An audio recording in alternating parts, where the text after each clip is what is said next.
মহাকাল মন্দির দার্জিলিং জেলায় অবস্থিত। দার্জিলিং মেল রোডের ঠিক ওপরেই অবস্থান এই মন্দিরের। হিন্দু ধর্ম ও বৌদ্ধ ধর্মের এক অসম্ভব সুন্দর মেলবন্ধন লক্ষ্য করা যায় এই মন্দিরে। মহাকাল মন্দির এমন এক মন্দির যেখানে মহাদেব শিবের পুজো করেন বৌদ্ধ ধর্মাবলম্বী গুরুরা। হ্যাঁ বন্ধুরা, এই মন্দিরে কিন্তু পুজো করেন বৌদ্ধিস্ট লামারা। চলুন আজ তাহলে এই ভিডিওতে দেখে নিই মহাকাল মন্দিরের বিশেষত্ব। দার্জিলিং মেল রোডের ঠিক পাশেই হাঁটা পথে আপনারা পৌঁছে যেতে পারেন এই মন্দিরে। এই মন্দিরের বিস্তারিত তথ্য তোমাদের সাথে শেয়ার করব, তো ভিডিওটা শেষ পর্যন্ত দেখতে থাকুন।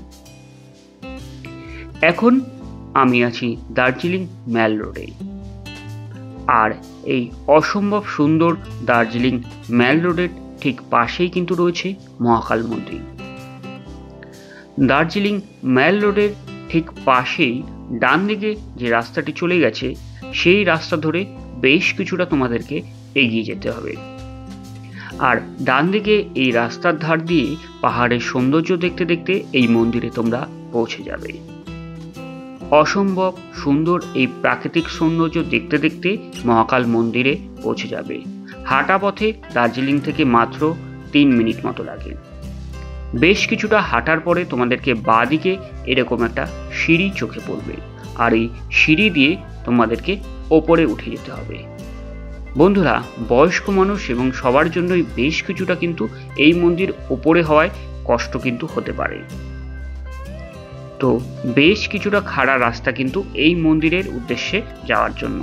অসম্ভব একটা খাড়াই রাস্তা রয়েছে, তাই বয়স্ক মানুষরা হয়তো উপরে উঠতে গেলে বেশ কিছুটা কষ্ট হবে, যেটা আমার হচ্ছে সবারই হয়, কারণ রাস্তাটা বেশ খারাপ। সিঁড়ি দিয়ে এইভাবে আঁকাবাঁকা পথ বেয়ে ওপরে উঠে যেতে হবে।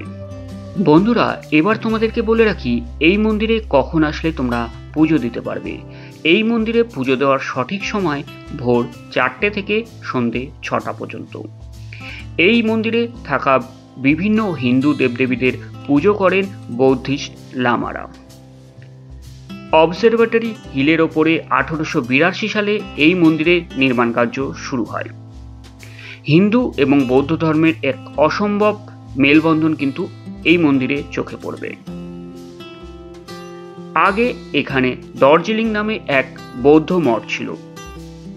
1765 সালে লামা দর্জি রিং দ্বারা এই বৌদ্ধ মঠ নির্মাণ করা হয়, কিন্তু 1788 সালে গোর্খা বাহিনীর আক্রমণে এই দর্জি রিং বৌদ্ধ মঠ ধ্বংস হয়ে যায়। আর এই দর্জি লিং থেকেই কিন্তু দার্জিলিং নামকরণ হয়েছে। পরবর্তীকালে হিন্দু এবং বৌদ্ধিস্টের সমন্বয়ে এখানে এক মন্দির গড়ে ওঠে। আর এই মন্দিরে কিন্তু যেমন রয়েছে দেবাদিদেব মহাদেবের মূর্তি, তেমন রয়েছে মা শেরাবালির মন্দির, রয়েছে মা কালীর মন্দির, তার সাথে গণেশ দেবতারও পুজো করা হয়। ঢুকতেই ডান দিকে চোখে পড়বে বজরংবলীর মূর্তি। আর সমস্ত দেবদেবীর পুজো কিন্তু বৌদ্ধিস্ট লামারা করেন। আর সুন্দর ঘণ্টাগুলো কিন্তু দেখতেই পাচ্ছ। আর বৌদ্ধিস্টদের যে একটা আলাদা কালচার রয়েছে, সেই কালচারে কিন্তু এই মন্দিরকে সাজিয়ে তোলা রয়েছে। বৌদ্ধিস্ট এবং হিন্দু ধর্মের এই অসম্ভব মেলবন্ধনে গড়ে ওঠা এই মহাকাল মন্দির কিন্তু বেশ আধ্যাত্মিক। আর এই মন্দিরের ভেতরে কিন্তু ব্রহ্মা, বিষ্ণু এবং মহেশ্বরের সোনার প্রলেপ দেওয়া মূর্তি রয়েছে। রয়েছে যজ্ঞের স্থান। আর এই মন্দিরে কিন্তু বিবাহের মতো কাজও সুসম্পন্ন করা হয়। আর এই মন্দিরে তোমাদের প্রবেশ করার সময় জুতো রাখতে হবে আলাদা কাউন্টারে, যদিও জুতো রাখার জন্য কোনো রকম পয়সা তোমাদেরকে এখানে দিতে হবে না। আর মন্দিরের ভেতরে কিন্তু প্রদীপ জ্বালানো এবং মোমবাতির ধূপকাঠি জ্বালানোর জন্য আলাদা স্থান করে দেওয়া রয়েছে। আর এই দার্জিলিংয়ের পাহাড়ের ওপর অবস্থিত অসম্ভব সুন্দর এই মন্দিরটি তোমরা কিন্তু দার্জিলিংয়ে আসলে অবশ্যই একবার এখান থেকে ঘুরে যেও।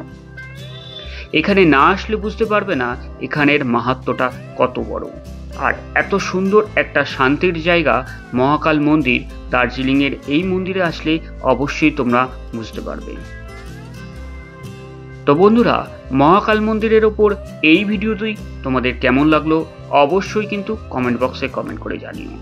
আর কারা কারা এখনো অবধি এই দার্জিলিংয়ে এসে এই মন্দির দর্শন করোনি কিন্তু কমেন্ট করো। অবশ্যই পরের বার আসলে এই মন্দির দর্শন করে যেও। আর যারা প্রথমবারের জন্য দার্জিলিং আসবে তাদের উদ্দেশ্যও বলবো অবশ্যই একবার হলেও এই মন্দিরে আসতে পারো। অসম্ভব এই সুন্দর মন্দিরের ভিডিওটা তোমাদের কেমন লাগলো অবশ্যই জানিও। ভালো লাগলে একটা লাইক করে দিও। আরও দেখা হচ্ছে আর একটা নতুন ভিডিওতে।